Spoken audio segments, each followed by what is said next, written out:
Hello guys! Ako nga pala si Mamen. Parap ako. Alam niyo ba yung parap?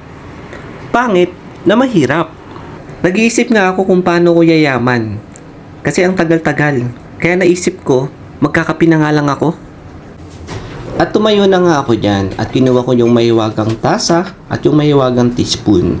At dahil nga dyan ay kinuha ko na din yung kape, matamis at gatas para isang diretsyo na akong pagtitimpla. Hindi naman tayo mahilig magkape. Minsan, 2 beses sa isang araw, 3, minsan 4. At dahil umuulan nga ngayon, ay sinabayan ko na ng nilagang baka para masarap ang sabaw at tamang-tama sa panahon ngayon. At dahil hindi naman kalakasan ng ulan dito sa amin, pero sa ibang lugar ay malakas, asahan nyo pagka ganitong umuulan dito sa lugar ng Qatar, ay babaha at ganito yung nangyayari.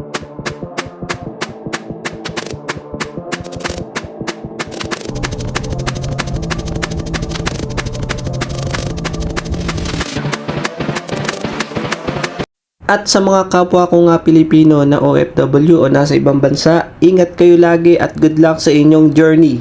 At dumating na nga yung in-order nila, ewan ko kung siya Shopee to or Lazada. Siyempre, ano pa ba ang hinihintay? Tara na, bubuhay na natin to. At dumating na nga si Aling Conching para tulungan akong gumawa at gusto din pala niyang maitulong-tulong. Alam mo na, wala kasing ginagawa. At syempre, hindi ko naman papakita sa inyo kung ano yung itsura niya. Belat.